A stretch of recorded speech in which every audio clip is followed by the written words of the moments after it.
This is my kitchen. And for the most part, I love it, and it has everything I need. But it's just missing one thing.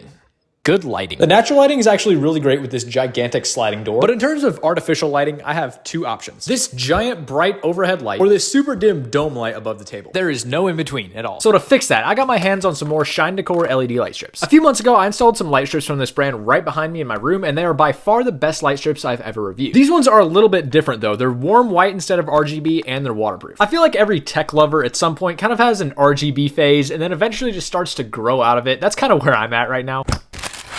Inside the box, we got a user manual, the lights themselves, and a bag of brackets and screws to hang these up with. These do have adhesive on the back, but I am really glad that they included these little brackets. At my apartment complex, the adhesive light strips are kind of discouraged because they obviously pull the paint off the wall, but residents are actually encouraged to use pins and nails because they can just patch that right up. So in a previous video, I installed light strips all around my living room here, and I'm gonna do the same thing above my cabinets here. I'm gonna make sure these work first.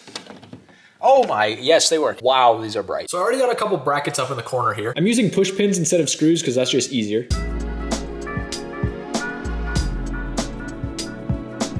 Okay, so I got about 5 or 6 feet of it installed. I will say, using the brackets instead of just the adhesive is a lot of work and it's very tedious. It is gonna pay off though, because these aren't gonna fall down until I decide to take them down.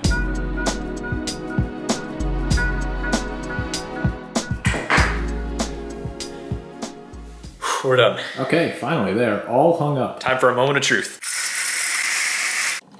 Look at that. Okay, so now it's nighttime. I just wanted to show you guys what these look like with no natural light coming in. I mean, this is bright. This is why I really wish there was a brightness control, because these are almost lighting up my kitchen more than a normal light would, which kind of defeats the purpose of having light strips. Even though they are a little bit too bright for my taste, the warm white color is actually really nice. Just for reference, here's the bright white overhead light, and here are the light strips. That's definitely an upgrade. I was hoping they'd be a little bit more like my living room lights I have here. It's light enough to see, but dark enough to be relaxing. So the big question is, for $35, should you buy these light strips? Well, let's talk about it. The pros are these things are bright. They look good. They're not your average TikTok shop light strips. These are the real deal. And the warm white color looks so good. It's so much better than a harsh white light. They're also waterproof, so they can be used outdoors. And you have the option between using adhesive or brackets for mounting them, which is really, really helpful, especially for my situation. The cons are I could really use a brightness control on here, and the fact that you have to manually plug it in to turn them on is kind of annoying, considering even the cheapest light strips do come with a remote. But the pros definitely outweigh the cons here, and these definitely bring incredible value for $35.